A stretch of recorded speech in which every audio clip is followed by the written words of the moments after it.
मैथिली आ भोजपुरी के सबसे नीक चैनल एपी प्रोडक्शन दरभंगा के एखने लाल बटन दबाकर सब्सक्राइब करू और घंटी के निशान बटन के जरूर दबाओ ताकि नव नव ऑडियो आ वीडियो अहाँ सब लग तुरंत पहुँच सके। एखन अपने सब सुन रहल छी एपी प्रोडक्शन के प्रस्तुति।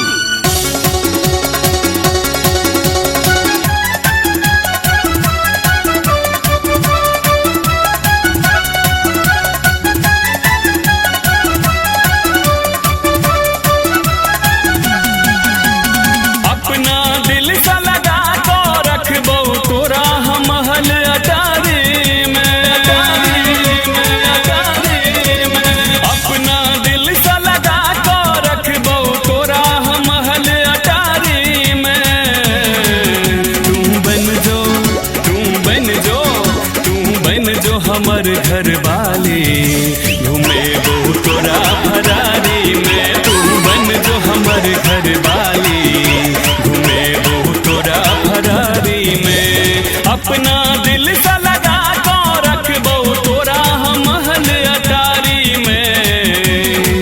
तू बन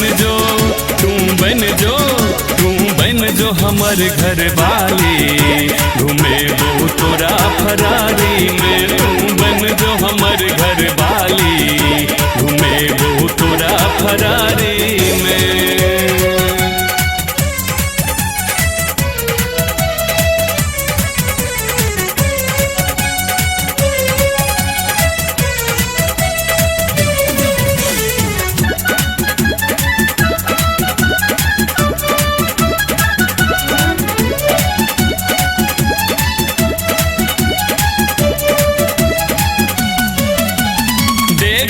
हर 16 श्रृंगार चढ़ी गेल प्रेमक बोखार,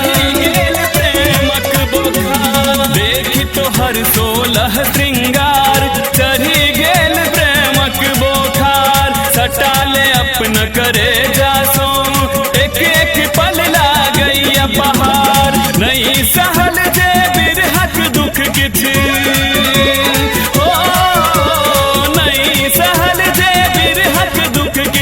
दो दे कने उधारी में। तू बन जो हमर घर वाली घूमे बहु तोरा फरारी में। तू बन जो हमर घर वाली घूमे बहु तोरा फरारी में।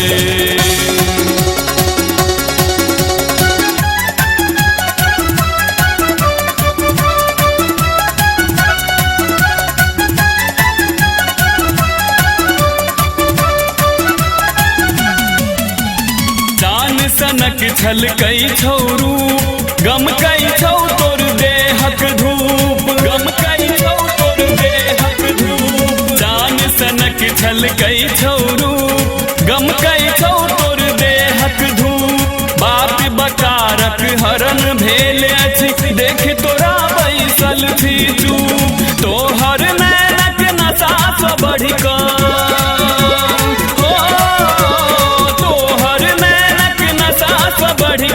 नसान बियर दारू में।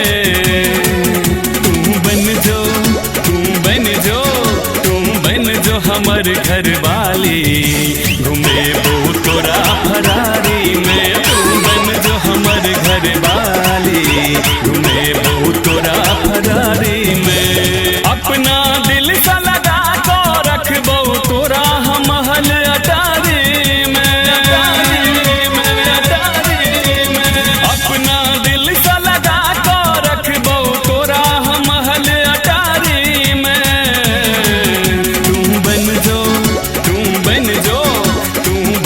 हमर घर वाली